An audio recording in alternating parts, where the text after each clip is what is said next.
Welcome back to Tanya in 5. The last few days, we have been studying chapter 4 of book 3 of Tanya, Igeret HaTeshuvah. Having established in the preceding chapters what Teshuvah is, what atonement from God is, and the gifts that one offers God after having received atonement from God, the Alter Rebbe now in chapter 4 takes us back to the beginning. You see, in chapter 1 we defined Teshuvah as the decision to no longer sin, the decision to return to the path of serving God. Now, what we need to address now is, what is the true and most wholehearted way to make that decision? You see, a person can make the decision to no longer sin for various reasons. He can do so because he's afraid of punishment. He can do so because he can fit into society better by not sinning. There's all kinds of motivations that would motivate someone to decide no longer to sin. So what is the true and most wholehearted way to do so? In order to understand this, we begin by understanding Kabbalistically, what is the relationship between God and the Jewish soul? What's the relationship between the soul and creation? What's the relationship between the soul and the purpose for which God created the world? And where does sin fit into this whole picture? Then we can understand how to properly do Teshuvah. That we'll come to in chapter 7. So to begin, what's the unique relationship between God and the soul? You see, in part 2 of Tanya, in book 2 of Tanya, Shar HaYichud V'Hamunah, there we discussed at length this idea that all of creation is created through divine speech.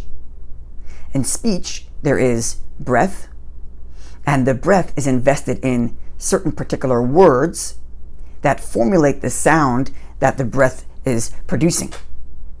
So when the divine creates everything, all of creation, it's divine energy packaged and formulated by these words that give each particular creation its form of living, its form of being, its particular personality, its level in the hierarchy of spirituality or physicality.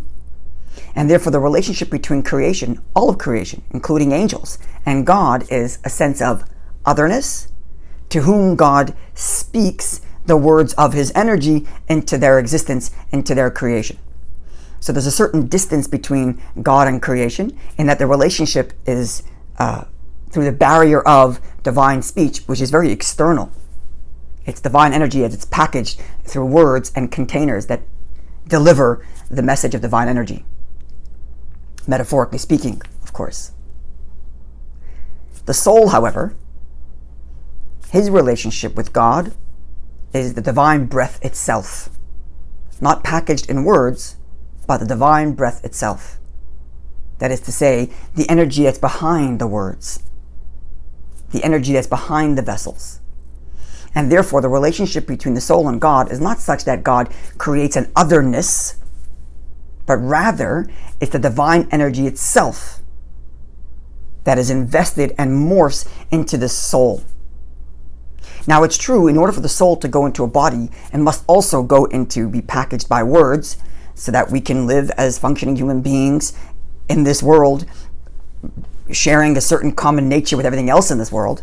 But embedded deeper in there is a relationship with God that goes beyond the words of creation and goes into the divine energy itself, beyond the packagings of words that create.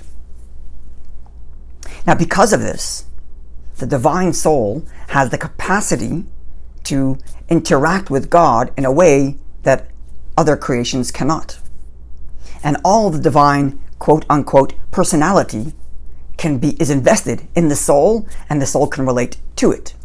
Specifically, this, in air quotations, personality is in 4 stages, represented in the 4 letters of the divine tetragrammaton, the divine name, Yud, Hey, Avav, and then a Hey. The first stage is awareness of the truth of the divine. It's just an awareness of the truth of the divine beyond comprehension. That's the Yud, that's stage 1. Stage 2 is that awareness is then understood, perceived, comprehended. This is the letter Hey.